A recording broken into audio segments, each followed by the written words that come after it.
Alrighty, folks, welcome everybody to another episode of the Jake Silverman Show. I am joined with comedian, meeting him one-time friend at a bar, at a comedy show. Please give it up for Mat Alano-Martin, everyone, and claps will be heard around the world. Matt, how are you? Applause, yes. Yeah, should we let the applause die down a little bit? We don't want to talk over the claps. Yeah, just give it a 10 minutes, and then they'll sit down. It's me and the Beatles at Met Stadium are pretty much the exact same dynamic of fans that I have. So, Yeah, it is just that one time, man. But I think that's all it takes when you are comics who've been on a similar path. You know, like we just instantly vibed and we're like, oh yeah, like this is a real dude. He's doing it for real.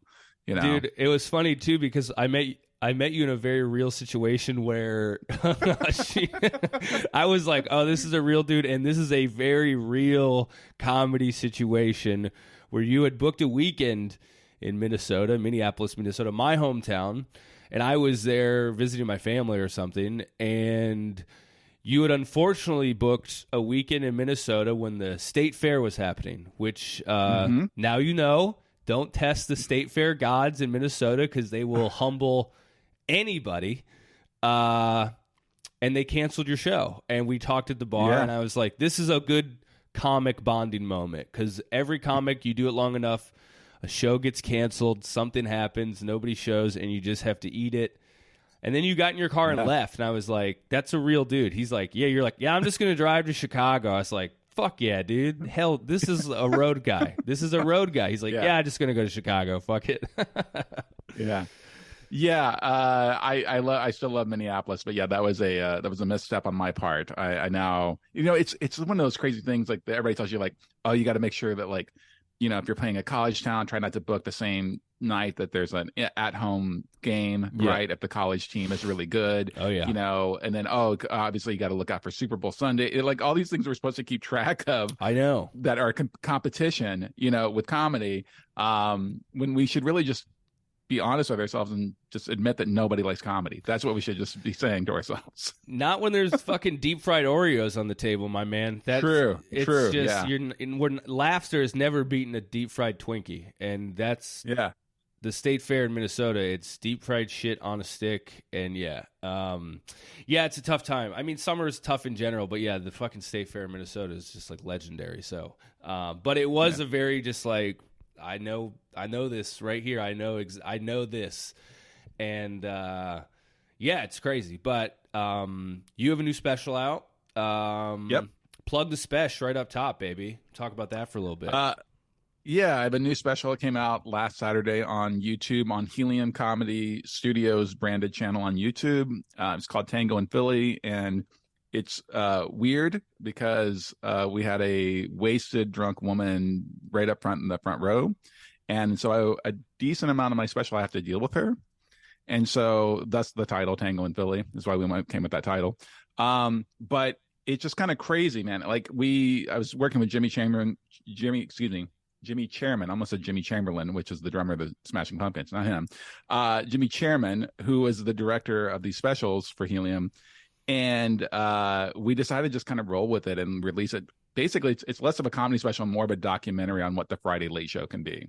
Sure. Because she's not the only problem. There's a couple other wasted people who start piping up. Despite the fact this is a 4-camera shoot, comedy special shoot, I was like one of many comedians filming that night.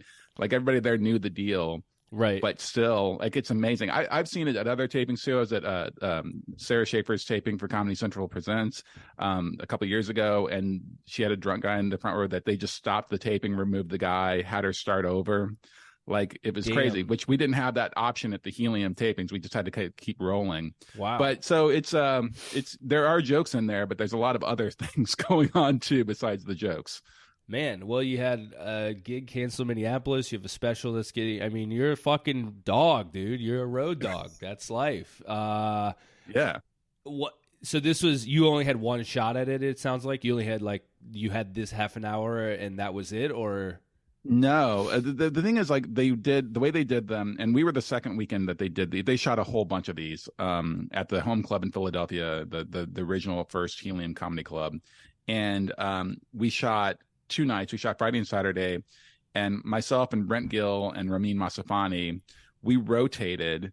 Like, we each had a headlining show, a feature set, and a hosting set. Right? They just ran them like regular comedy shows, even though they were taping them. Okay. So. Cool. So we rotated our sets, and then on Saturday, John Doerr joined us.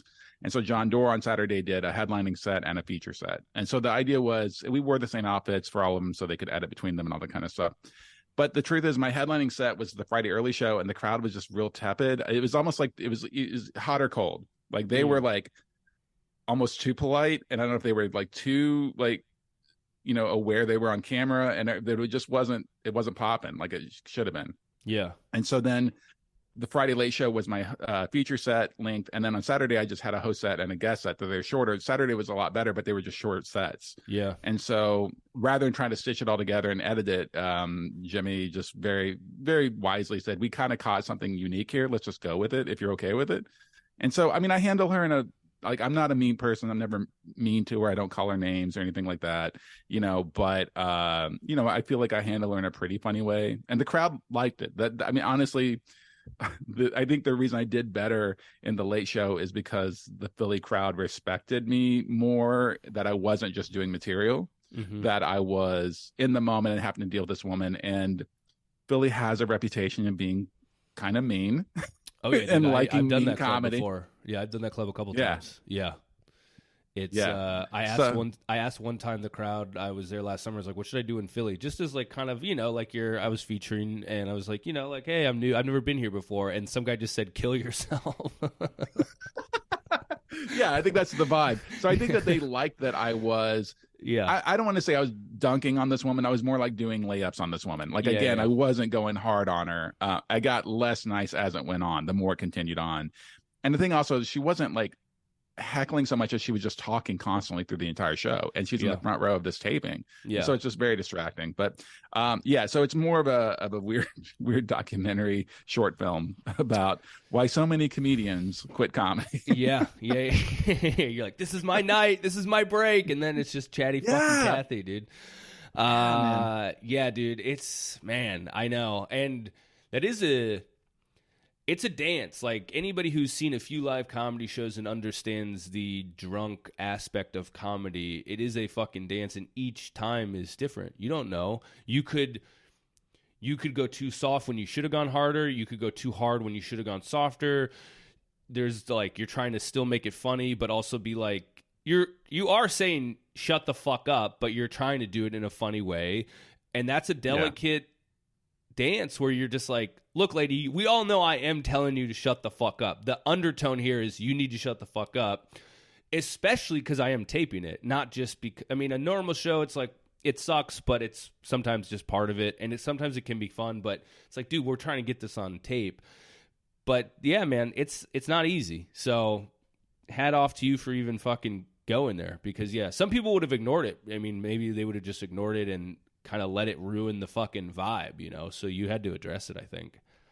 Yeah, for me, the thing that I like best about comedy is it is the sort of like continuous communication with the audience, not as literal as this wound up being, but it's just like an energy flow. Like, oh, what are they laughing at? What are they not laughing at? How do you shift gears? How do you like switch it up? Or how do you double down? Like, I was just in Little Rock last weekend and had some really good shows, but I also had a couple of shows where the crowds weren't feeling me. And I got the sense one of the reasons the crowd didn't like me is I did a religious joke kind of early. Oh, yeah. So then I threw out another one as a tester, and they didn't like that. And so then I just declared to them, I was like, okay, well, now we're going to do a few more. Like, just as sometimes, you want to like, oh, we can come together. And there's like, nope, you guys are being unreasonable on these jokes because they're not. I don't think they're particularly harsh or hard and anti-religion. They're just kind of, they're jokes about church stuff, because I grew up in the church. And I was like, nope, if you're shutting down on this, then I'm going to do the progressively harder anti-Christian stuff. And that's fun too. That's fun when you like, sometimes you just like, I'm going to make a point here rather than get laughs. Yeah. And like sometimes though, if you do that, they almost do respect you. They're like, all right, he's basically telling us to go fuck off. We almost are like, we get behind it a little bit more Yeah. versus doing the back away and be like, oh, I'm so sorry. It's just like, well, Yeah. why don't you go fuck yourself? And then people actually go like, all right, we kind of respect him that he's saying go fuck yourself, I guess. So whatever. Yeah.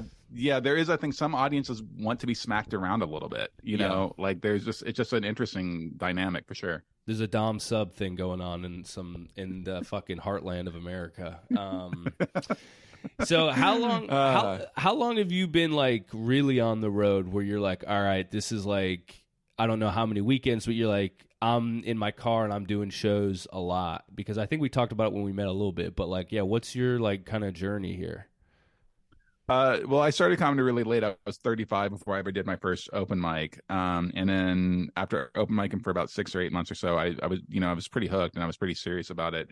And at the same time, maybe a year, maybe like jump forward like a year or so of me like really trying to do every like little bar gig I could and driving a couple hours just for stage time and stuff like that. I got laid off from my job, and my wife, who's awesome at the time, said, you know, we're pretty good with money right now. You seem serious about this comedy thing. Do you want to actually try and go for it? So that like lit a fire into my ass. And so then I started taking every garbage bar gig for money, you know, and This is doing it. And in Indiana. this is in Indiana. Yeah, I live in Bloomington, Indiana. And so I was just doing like all these Midwest shows. Wow. And then luckily, not too long after that, I got passed by Funny Business. And that was when they had a lot of rooms. And so I got to start working as a full-time road feature then. And then very unconnected that and very coincidentally, a few months after that, I wound up opening for Ralphie May for 3 months on tour, doing like these huge theaters and stuff. Oh, so crazy. that was kind of like when it like really jumped me up to doing it full time. So I was probably a couple years in. So I've probably been doing the road full time for a little over 10 years, not counting the pandemic year, obviously, when everything shut down. How did the Ralphie May gigs happen? So Ralphie's assistant is a guy named Aaron Disler, who I have known since he was 14. Aaron and I used to play in bands together in Evansville, Indiana, where I went to college. And so he was like this insanely talented drummer. And so even though he was super young, I think he was 15 when he joined my band, and like the rest of us were in college, but he was so ridiculously good. We're like, well, we'd be dumb not to have this kid. My friend Bob had to drive him to our band practices because he didn't even have a driver's license yet. Fuck. But jump forward, you know, Aaron moves to Nashville. He's in the music industry, and through that, he first was a personal assistant to Ben Folds. And then from that gig, when Ben Folds moved to Australia because Ben Folds' wife at the time was Australian, he gets this gig for working for Ralphie May. He had never done anything in comedy before, but he'd been a personal assistant to a very famous person before, so he got that gig. And so I get a call one day from Aaron, and then this is all going on long before I ever started doing comedy. He's like worked with Ralphie for several years before I ever started doing comedy, and I never brought it up. I never, you know, Aaron knew I was open micing and doing that kind of stuff, but I get a call one day from Aaron, and he's like, hey, I know you don't tour manage anymore, which is what I did before I was 35. I was a tour manager for bands for like when Aaron and I were in bands together as kids. And then when that didn't work out, I went into tour managing more successful bands. He went to Nashville to become a studio musician and this other path. So I'd worked for 7 years on the road as a tour manager. And I get this call from Aaron. He's like, I know you don't tour manage anymore, but we are in a huge bind right here. Ralphie's tour manager just got arrested for a lot of things, and he's not going to be getting out anytime soon. And he's like, and our tour starts next week. He's like, can you just do the first 2 weeks of it? Because they were doing like 2 weeks on and then a couple weeks off, 2 weeks on. That's kind of how Ralphie would tour anyway. He wanted to come home every couple of weeks to see his kids. And so they were like, we'll pay you this much. And it was a crazy amount of money. And I was like, again, I was just like barely featuring on the road at that point. So I was like, yep, I'll do it. And so I go to Nashville. I do all the tour pre-prep the day before the tour starts. The tour is just me and Ralphie in a gigantic RV because he wanted to test out the idea of buying a tour bus. So they rented the biggest like RV you can get that you don't need a commercial license to drive. And so driving to the first gig, and like we really don't talk that much at all. Like we meet very briefly, and so he's like, cool, I'm driving the RV, he's in the back of the RV chilling. We get to the first venue. He was supposed to have like this big intro thing. He was working on his new hour, and he he had the issue, but like the Jeffries issue, like of people yelling out hot pockets, right? Not Jim Jeffries, what's his name? Jim Gaffigan. Sorry, Jim Gaffigan. Yeah. Jim Gaffigan has these signature bits that people will yell out, and Ralphie had the same thing. And so what they did is his production company made a video that had the biggest joke from each of his first 4 specials, right? So there's like this 20-minute video montage thing that plays on the screen before he comes out, right? So the way the show's supposed to work is lights go down, there's a music bed and everything. The video starts playing on this giant screen on the theater stage, and it has the biggest joke from each of his specials. Then it goes to a logo, which is like a silhouette of him, and it says Ralphie May. And then there's a back, and then the video projection drops, and you see that he's actually backlit, kind of like the old Arsenio Hall intro. Yeah. And so then the screen goes up, and he walks out. That was what was supposed to happen. We get to the first venue like at 1 in the afternoon, 2 afternoon to do all this tech run through stuff. And they sent us the wrong video. They sent us out on the road with a video that was literally just the logo part. Like it did not have any of the video clips. Okay. No bits. So I'm talking to his production team. I'm talking to his management, and everything. And they're like, we're trying to download it. And of course, it's going to take like 3 days to download this file. It's huge. And so we're working on it. And so I finally just go back to the RV, and and Ralphie doesn't know any of this is happening. He's just like on the bus watching TV. And so I go in, I'm like, hey man, this is the situation. This is what's going on. They're going to overnight to the next venue. So we'll have it. But what do you want to do for tonight? And he just said, well, Aaron says you're a comic, just do 10 minutes. Oh, wow. He's not bringing anyone, or no one is opening for him. He was opening. Yeah. So the idea was this video clip was going to be opening for himself, because he also, like Billy Wayne Davis used to be his opener. Yeah. But Billy had left to go take care of some stuff and like was off the road for a while. And then this tour manager thing happened like right after it, unrelated to each other. But so they didn't have an opener. So the video thing was to open for himself essentially. So he says that, and I'm like, okay, I basically have 15 minutes notice. Luckily, I had brought a button-up shirt, because, I mean, when I'm tour managing, it's usually like Dickies work shorts and like black T-shirt. Like I'm a fucking rock and roll tour manager, dude. I have it doesn't matter if it gets dirty or torn attire on all the time, So I get changed real quick. I go out there. I introduce him. I did 10 minutes. It goes great. It's 10 minutes. At that point I had like 30 or so, because I was working as a feature on the road. And I introduce him, and as he comes out, he shakes my hand and he like pulls me in. He goes, oh, you're a real comic. He's like, okay, we're going to talk on the bus. Oh, and so then he goes out and he does his set. And then on the drive that night, because we had these long drives, so we had to do a lot of the drives overnight. He just sits up front with me as I'm driving through the night, and he's like, okay, we spent a lot of money on this video thing. He's like, so we have to use this video thing. But he's like, here's what I want to do. He's like, for the rest of this run, I want you to do 15 minutes, and then you're going to throw it to me like you're throwing it to me, but it's going to go to the video, and then I'm going to come out. He's like, we're still going to do the same thing. And he's like, and then after that, he's like, if you want to stay on, he's like, you can just tour manage me and open for me, and you'll just do 30 minutes. Damn. And so that's what I did for the next couple of months. Yeah. So I just did several months. And again, it wasn't nonstop. It was like 2 weeks on, like a week off or so. But yeah, we just did all these 1,200 seat theaters and clubs, big clubs and stuff like that. And it was like trial by fire, because I had probably like 31 minutes of material at the time that I was supposed to be doing 30. Sure. Opening for him. So yeah, it was just like this huge boost early on, And that was like a few years in. I was about 3 years in at that time, 3 or 4 years in. But I was also obsessed with it too, because I mean, I was 35. I knew that the clock was ticking to a certain extent. And I also had a lot of stuff to talk about that was, I think, a lot more relatable, particularly to Ralphie's audience. I already had a divorce under my belt. That's a Ralphie May audience topic. Right there. Yeah, dude. Yeah, And so I think that it was just like, it was a good fit, for the time. Yeah, I mean, that could definitely happen too. It's like, you have, if you connect to people, they're not going to be like, you've only been doing it for 3 years. Like you're connecting to people. Like you said, it's a connection business. And in your special, you talk about being sober. Were you sober at the time? No, I was not sober at the time, but because I was tour managing, I wasn't drinking, because I had too much to do. The thing is, like, and then after that 2-week run, he did buy a bus, and I don't have a commercial license. And so we had to hire a bus driver. So then it's like the three of us, and now we're on this gigantic tour bus. But I still have, the tour managing is a pretty, it's a pretty intense gig. You have a lot to do all the time. And so I wasn't drinking on any of those shows. Okay. So, yeah. What is a comedy tour manager doing?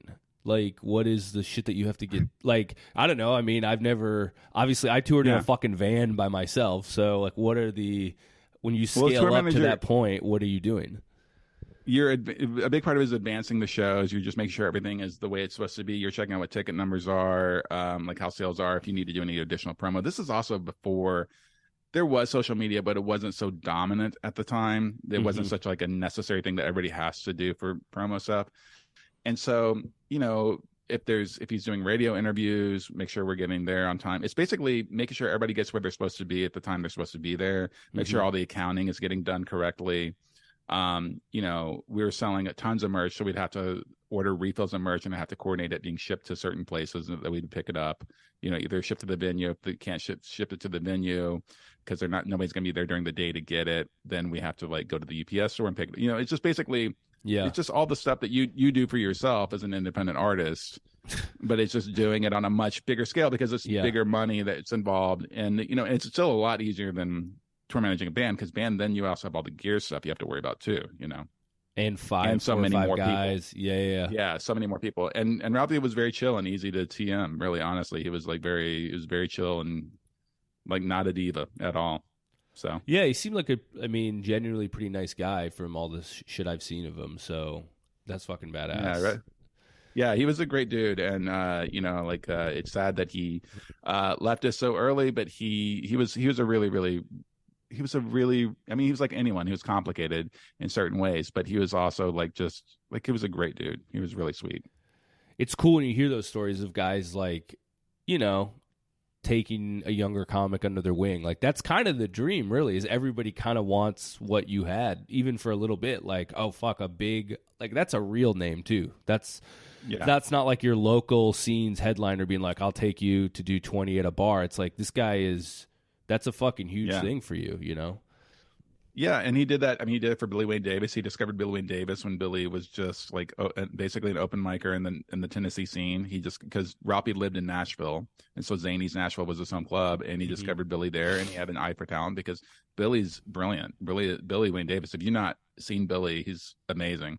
He just released a special not long ago from 800 Pound Gorilla that's phenomenal.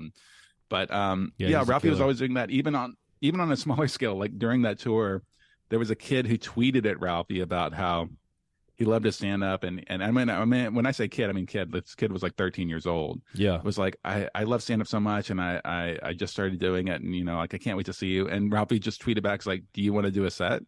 So this kid in his hometown, this wasn't Cleveland because it was hilarious. Somewhere else in Ohio, maybe Akron or something like that. This kid does, I don't know. I think we gave him like 5 minutes, 7 minutes. Yeah. I went up, did warm up, bring this kid up, let him do his set in front of his hometown crowd. And that was like a 1,200 seat theater sold out. Jesus. Imagine if you're 13 and you're doing and then I came back out and then I came back out and buried that little shit. There you fuck him, dude. Yeah. Fuck you and your dumb dreams. Yeah. God damn. I mean, man, dude, take your shot, right? Good for you, kid. You fucking did it. You know. Yeah. Man. It's terrifying to do, so good for you. Okay, so you have these great road stories. I imagine you have a plethora of horrific ones. I like how much you laughed at that. I mean, I don't know. I don't even know why I asked. I was like, of course you have horrific road stories. Yeah. It's just, I don't know. It's like the road in the way that, like, you've done it much longer than I have, because I started out in the Portland scene, and like for us, when I started, which was also about, I'm coming up to 10 years in a few months. I don't know, like in my class of comics, the road to us just seemed like this thing that you had to almost be invited to. Like, it was like, it wasn't a thing you just kind of like, I find these gigs or even set up these gigs. It was like you kind of needed like an older comic to tell you where to go or what to do. And we just didn't really have those when I started. So we did mostly shit in Portland or the surrounding area. We were never really like, yeah, we should go, or we should go to the, this country bars or whatever. Like, it took me a lot longer to like figure out what that was, and whatever. Maybe it helped, maybe it hurt. You don't know. Your path is what it is. But it's such a weird life being a comic on the road because you're just alone all the time. Like, Yeah. very rarely do you go with somebody. And even if you do, it's maybe for a few gigs. Like, you're doing 8-hour drives alone. I mean, I lived in the van for 4 months this summer. I was alone all the time. And now to a point where I'm like, I love it, but it's weird. It's a weird, lonely, strange lifestyle. And very few people ever do it or understand it. Yeah, it is its own thing for sure. I mean, I was doing a thing at least once a year where I was doing a run with two other comedian friends of mine, named Jonas Schroet and David Britton. We would do a run called Comedians of the Galaxy. And the thing was, like, we did it twice, I think, maybe 3 times. And that whole idea was just to do a run with my friends that I like hanging out with. You know, Jonas is a Bloomington-based comic. David started in Bloomington and now lives in upstate New York. But neither one of them had done the road as much as I had. And so it was really like I kind of set the whole thing up, and like it was just kind of take my dudes out. And it was more about the hang than the shows, really, although we, obviously tried to have good shows too. But yeah, the being alone thing is something that's interesting. And also, like, I don't know if you're like this because you're not in the van, you're in an apartment in New York and you have roommates, I'm assuming. Yeah, I got a couple roommates. So do you miss the solitude sometimes? Because if I don't do the road for a while, and I don't have roommates, I have a wife who I love very much and a dog that I love very much.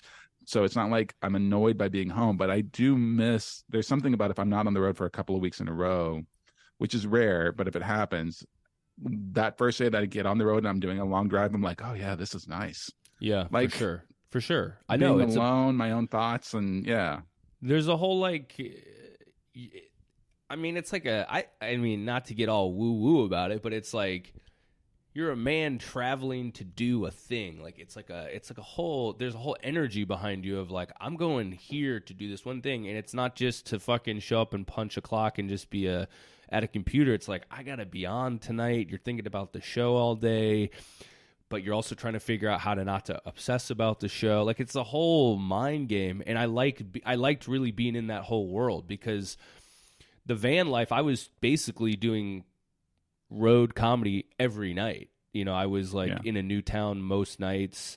So it was just like I was living it. I was breathing it. It just became who I was. It was kind of inseparable. And then, this is completely different. This is in a bed every night, same bed, same, seeing some of the same people over and over again.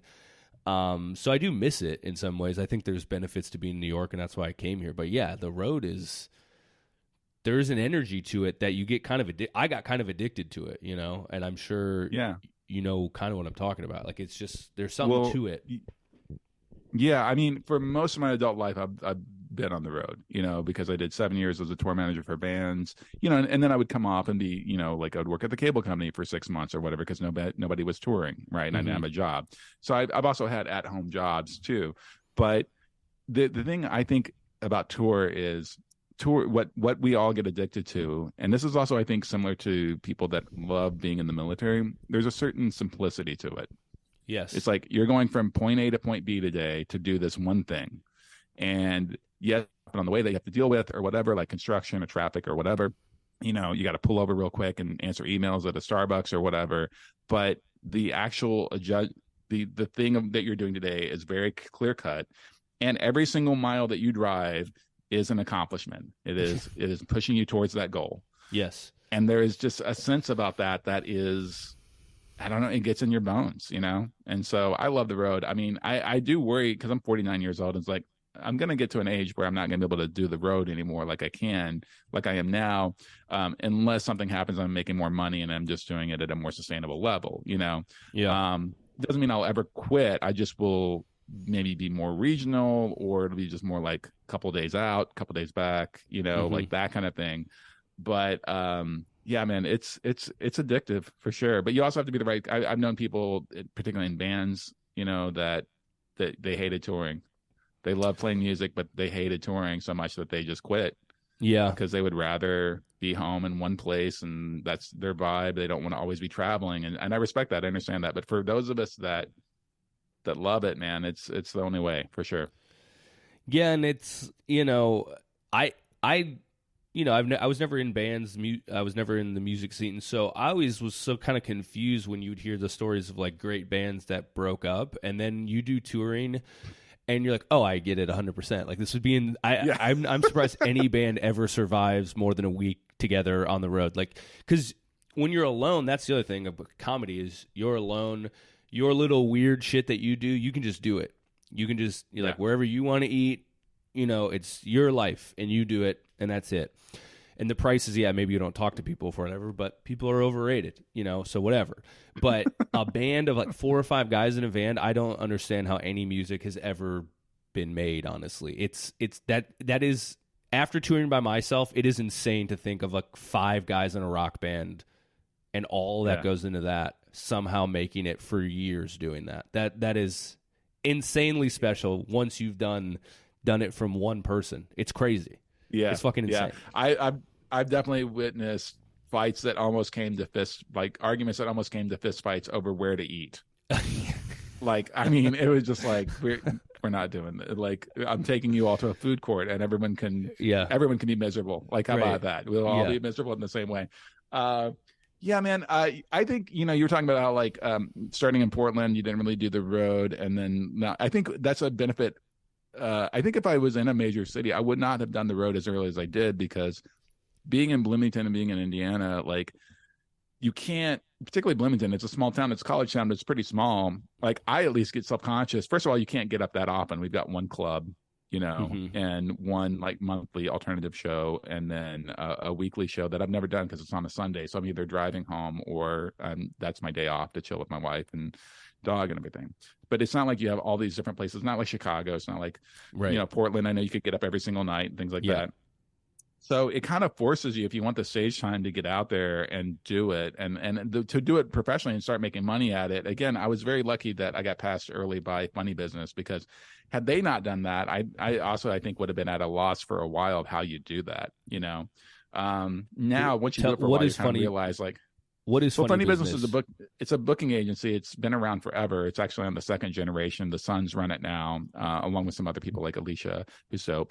But they are based in Grand Rapids, Michigan. And at one time when I started working for them, they had rooms everywhere. They had clubs that they booked. They had one-nighter rooms.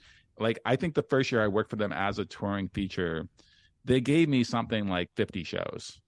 Wow. Like it was crazy. I pretty much filled up my calendar, and then I could work around it and try to find my own stuff, like routing for it or whatever. Sure. Like everyone else, like they've gone, they had their ups and downs, and pandemic certainly didn't help them or whatever. So they have much fewer rooms now. They still have some great rooms. Like they still book Dr. Gren's in Grand Rapids, Michigan, which is a great club. Okay. And they have some really fun one-nighters and stuff like that.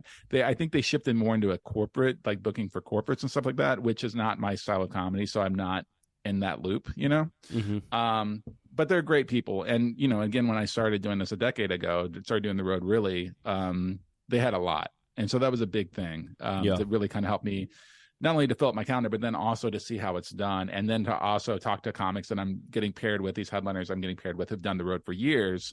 And they're like, oh, well, do you work for Comedy Zone? Do you work for Comedy Express? Then you start finding out there's a bunch of these people that book multiple rooms. Yeah. And some of them have regional, I know up in the Oregon area and Washington State, there was Tribble, Tribble was the Tribble run. Yeah. Notoriously. I never did a Tribble run. Yeah, I never did one. That was like, that was like a thing where, it was like, do I just ask this guy? And like, no one was ever like, here's how you do it. It just, I don't know. It was like we didn't get that, and then he kind of quit and whatever. But yeah, the Tribble runs were notorious for being like, all right, you're doing Central Washington today, and then you'll be doing Eastern Montana tomorrow, and you need to drive 14 hours, do this fucking roadhouse, and then turn around because you're in Lower Wyoming. Yeah, like so you would hear the stories of guys doing those, but that was the work. I did Triple Run twice. I did it once because I as a glutton, I think also just like I have such love and respect for the untold history of stand-up comedy, like this idea of like these roadhouses and these road gigs that people are like, if so many comics have so many stories about it, it's like I kind of want to do it. Of course, you want to be part of the fabric. Yes, 100%. Yeah, exactly. So I went and did it as a feature, and they were like really long drives between, and then like I'm not this person. Comedy's not a competition, but after that feature run, I just run back as like, you need to bring me back as a headliner, like compared to the guys that were worked with me, like even credits wise, because at that point I'd already done the Bob and Tom show, which was still kind of a big deal back then, like this nationally syndicated radio show. I had like just toured with Ralphie May. I was like, you need to bring me back as a headliner. And he's like, okay. And he brought me back as a headliner. So I did it once as a feature and once as a headliner. And even then I was just like, that's enough. I don't need to keep going all the way across the country just to do these shows that were fine. They were fine mostly. Sure. Some of them were bad. Some of them were real bad, but some of them were fine, Yeah, I mean, it toughens you up. It makes you understand, parts of the country. It makes you understand an audience that you probably don't really relate to, either on a personal level or most likely politically. Like, all this shit makes you better. It's just you realize you're better later. In the moment, a lot of times you're like, what the fuck am I doing with my life or my night? Or like, I could be doing anything, and now I'm just here. And and some of those shows you want them to cancel, you're like, please, there's no reason to put us through this. And they're like, we're doing the show. And you're like, all right, sure. There's 5 people here. Sure, I'll do 45 minutes for 5 people who don't. You do 45 minutes for 5 people and you're like, oh, you didn't get my first joke? Well, there's 44 and a half minutes left. So strap in, folks. I forgot that all of your jokes are one interlinked joke. Yeah. So if you don't get the first Jake Silverman joke, you're really going to be lost because every other joke builds off that opening joke. I set up a thesis statement more or less, and then everything else is evidence towards that thesis statement. Yeah. And I don't know. But then look, I mean, honestly, like I've been in New York, for a couple months now, and I've done, just a handful of shows, but I'm starting at the bottom in New York. It's bar shows, and I did a show the other night for 2 German tourists, and it's like, well, I've done this before, sure. Like you've done, I know what this is. I know, like you see some other comics are kind of nervous, they don't know what it is. It's like, oh no, I've done plenty of empty bar shows, and these German tourists are nicer than any of the fucking people I've done it for. So like, this is fine. I get this 100%. Yeah, that is one of those things, those shows and the experience, if you keep it with you and don't let it turn you bitter, because I mean, it's the same thing. I did a show, I don't know, like maybe 4 or 5 months ago, and it was like a Sunday show in Tennessee somewhere. I don't want to say where because I don't want to give away what show it was, but like, like the promoter rallied to get some people to come out, so they're just other comics. And so they're terrible audience members, right? There's like 3 or 4 comics who aren't on the show that are just begrudgingly there to help the promoter. And then this old couple who would just found it in the listing of things to do that night. Sure. And every other comic that goes up before me is just like talking about how shitty the show is because there's nobody there. And I'm like, why are we punishing this nice old couple who spent, they came money to come here? They paid the $10. Like, it's like, don't be mad at the people who actually did show up. No, that's and was it the best show ever? No, but I mean, I had fun, and I definitely respected them a lot more than I think a lot of the other comics who went up did. And I think that they respect me back and changed because of that too. I've had one of the best shows I ever did was for 4 people on the 4th of July in Michigan. It was crazy. It was crazy how good it was. But it was 4 people who wanted to be there. They were smart. It was great. It was a great show. Yeah, you can have those. I mean, obviously you want the big rooms and the fucking rolling laughs, but like the road does teach you, like, you got to make the best of it. You can't, because I feel like a lot of that early weird energy you have as a comic is just like you don't believe in yourself and you always need the perfect situation to do your whatever. Oh, if they're not like this, and then you start to just realize like, well, the job is to do it wherever you're asked to do it. And that isn't always perfect. It isn't always, you're doing these rooms that they want to be there for comedy, but this is the job. So if you want to do this as a job, it's not all fucking lights. It's not all. It's the fucking. It's a shitty show. 2 people on a Sunday in Tennessee. That's also the job, and you got to do the job. You can't cower to that. You can't shirk your responsibilities. Yeah, it's one of those things too. But I mean, you being able to hang and like the way I was able to hang, I just heard a comic, Chicago friend of mine was talking about. He did a show again. It was like 4 or 5 people, and the comic right before him was just really was shook by it and was like mad. There was, and it was just like, oh, that's how you kind of know someone's either relatively new or they've only done comedy for their peers in their own like little safety bubble, you know. That's the other thing is like, man, go out and do as many shows in as many different rooms as you can. If you want to know if a joke is good, tell it in a redneck bar and in a black room and in a hipster room, and if it works in all those rooms, the joke's pretty good. That joke is you've got it figured out, right? If it is only working for your fellow hipster friends but it dies in those other rooms, I mean, I've made rednecks. I mean, you know, when Trump was president, I had jokes about him. Like everybody, you always write jokes about whoever's president, unless it's Joe Biden because he's boring as fuck and there's nothing to say about him. But you know, I had like arms crossed, mad truck nuts hanging from their truck in the parking lot dudes laugh at my Trump jokes because the joke was good enough, and I wasn't bashing them for voting for Trump. I'm just making fun of this ridiculous human being, right? You know. Now, not all the time. Some of them, they still like were, oh, fuck you, liberal or whatever. Right. But like, that's when you know. And the same thing, like, you know, I had jokes about Obama drone striking citizens in the Middle East the same year that he got his Nobel Peace Prize. You know, in my liberal college town, not everybody loved that joke. Right. You know, but it's like some of them were like, you know, again, most people can laugh at themselves and their own situation, you know, if the joke is well done. So, yeah. Yeah, you have to, I don't know. And it is, I don't know, like, obviously, like, every comic is different. And, like, you know, I was kind of late to the game doing the road. But it does seem like some comics are almost, like, they almost are trying to, not avoid it, but they're like, I don't have any interest in doing that type of comedy. They don't want to do, they don't want to do the hick rooms. They don't want to do those rooms. And that's fine. Like, everybody gets to do whatever they want. Like, if you only want to do hipster Brooklyn bars and that's where you find your joy and passion for comedy. But it does seem like anybody who's gotten really good has done all of it.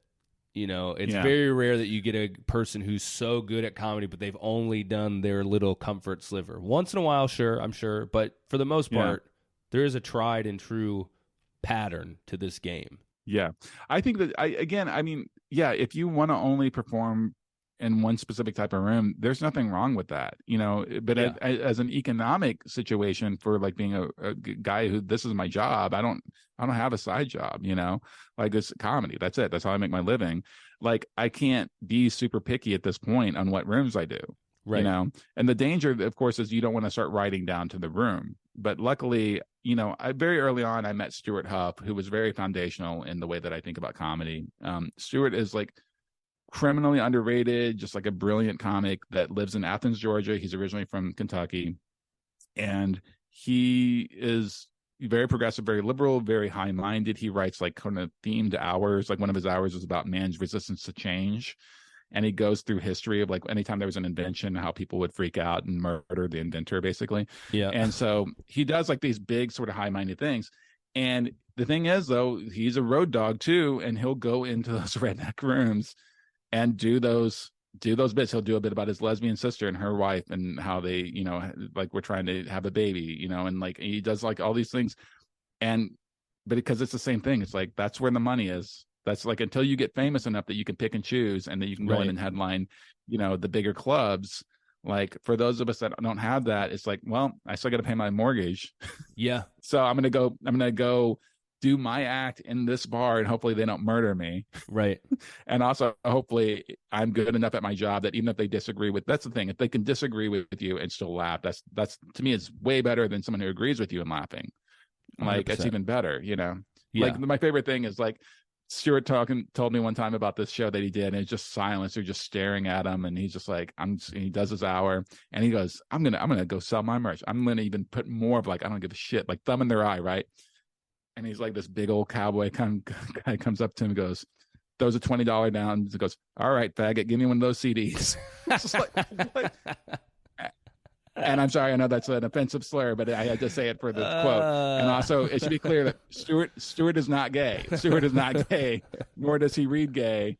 Just that his politics made him that for this gentleman. Yeah. Who still bought a CD. So, dude, I mean that's the comic, dude. That's right there. That is what it is, you know. Yeah. I highly recommend anybody who doesn't know Stewart have to look him up. He's a genius, and he also influenced me very early on about the idea that, you know, the only thing that we really control in comedy is what we write and what we do on stage. That's it. Everything else is out of our control to a certain extent, right? You put out an album and you try to get on a Sirius XM. Well, hopefully Sirius XM takes it. That's out of your control. You know, you try to put a clip up, you know, hopefully it goes viral, but you don't know, you can't really control that. You know, everything else is outside of your control to a certain extent, except for what you write and perform.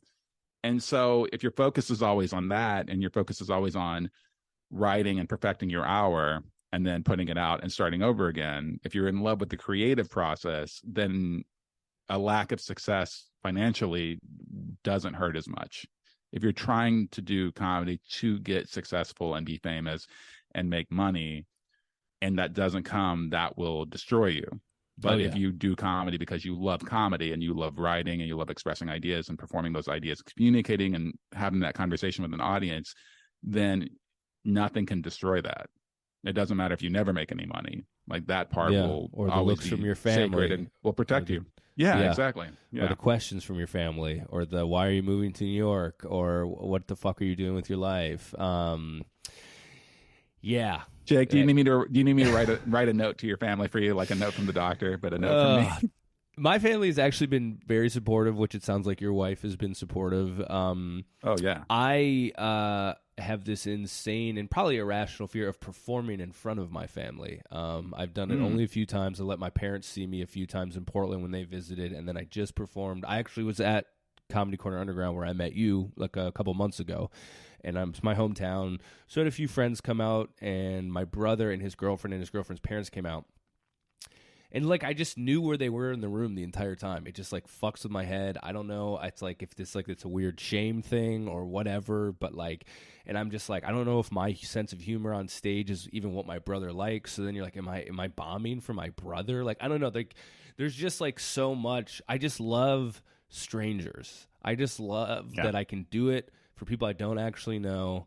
And it's funny because your friends and family, they want to support you. They're like, I want to come to a show. And you're like, that would actually be the worst thing in the world if you could just not ever do that ever.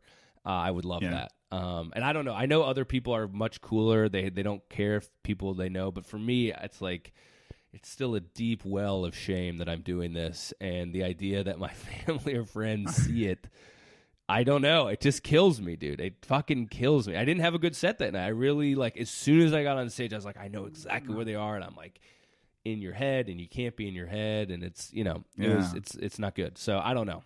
But that's I do want to come back around to the shame thing here in a second, because I think that's an interesting phrase that you keep using. For me, I find it distracting. And I always tell people if they're going to come see me, they cannot sit in the front row. Yes. That's it's 100%. like you have to be at least somewhat in the shadows. Now, sometimes it doesn't work, and sometimes my wife's family has been very supportive early on. I think when it was still novel that I was doing comedy, or like when I had my first album release or something like that, then the whole crew would come. And my wife has a really, really large family too, which is different from mine. You know, my family is very small. Yeah. But you know, my mom did get to see me perform a couple times before she passed away. And luckily, the first time my mom ever saw me perform, I was opening for Ralphie May. We came through Louisville, which is more or less my hometown. I grew up right outside of there. And what was great about it was I was a lot dirtier back then when I started too, which I think is like most comics. We start off dirty and then we kind of like get some other jokes. Yeah. It didn't matter how dirty I was because Ralphie was 10 times dirtier than me. Right. But also, like, she still had a great time and she laughed or whatever. But it was just nice to have that, like, buffer. Yes. Like, yeah, I said a couple naughty things, but then he said some real fucked up shit right after me and still crushed and everything. And she still loved it and everything. Yeah. And then she got to see me headline the smaller club in Louisville when I come through and everything. But yeah, I always found it like a little distracting, and I've tried to be okay with it. when it does happen and try to have the best shows. But it does get in your own head a little bit. But I think it's interesting that you keep coming back to this idea that you have shame that you do this. I don't know. And I'm sorry if you talk about this all the time on the podcast, but is this... No, I don't really. I just, for some reason, it's just like the stranger only knows you as a comic, and whatever you say or do on stage, that's really all they know about you. More or less. I mean, they don't really talk to you before the show. They might buy a T-shirt afterwards, but mostly you get whatever time you're on stage, and that's it. And so you just have these things. But when I'm in front of my family, I just feel naked because they know everything about you. So whatever the joke is or isn't, I just feel like they're reading into it more. I don't know, like I just feel totally, it's odd because I think so many people who watch comedy, they're like, oh my God, I would feel naked just doing it. But I don't anymore. We've been jaded to that. I could do it any night. I could do it anywhere.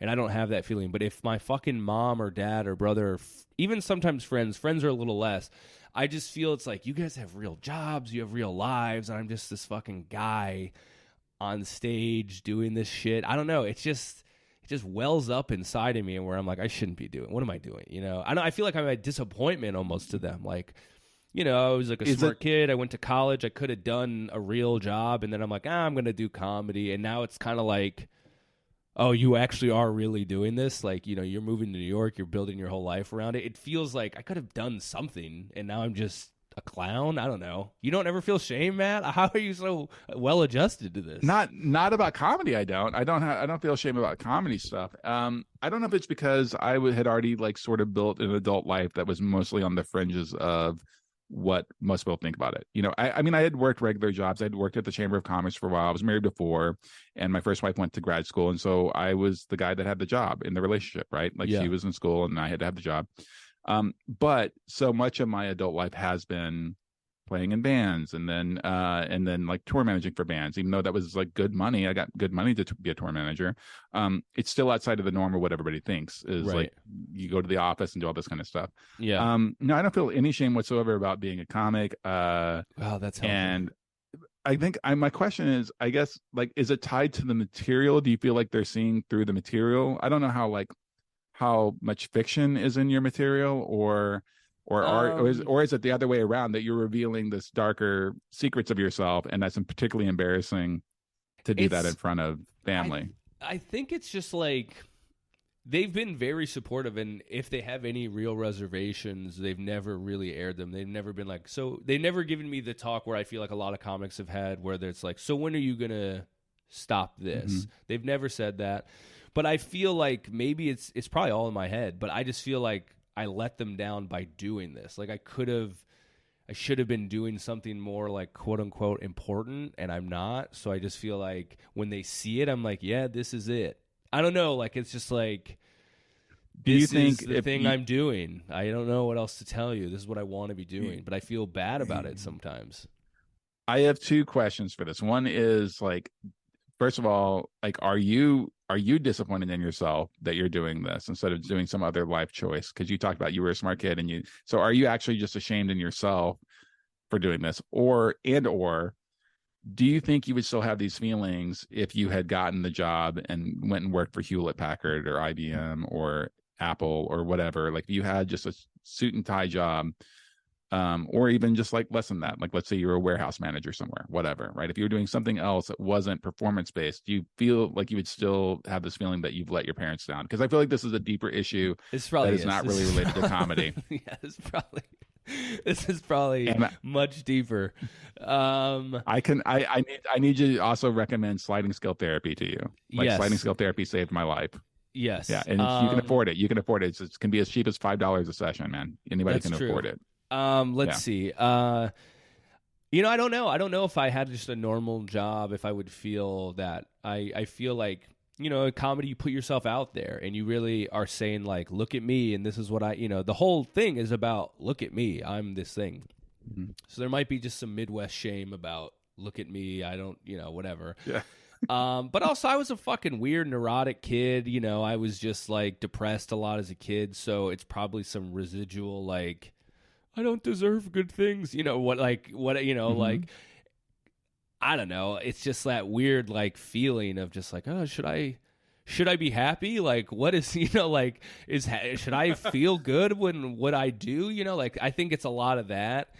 And Yeah. again, your parents want you to be happy. Like, this is a weird thing. Like, your parents at the end of the day just want you to be happy. And it's not like it's just, like even really that embarrassing. Like, there's so many things you could do. Like, if I was like a porn star or something where it was like, yo, I have to sit you down, mom and dad. Like, I fuck people on camera for money. Like, that's a comedian isn't even that like crazy of the things that, your parents might have to explain to their friends, but I will think, I do think it would be more weird if your parents came and saw you on set as a porn star. That would be weirder than them coming to the comedy show. My dad's like, that's my cock right there. All right, I gave that boy that fucking piece. So, Yeah, there you go.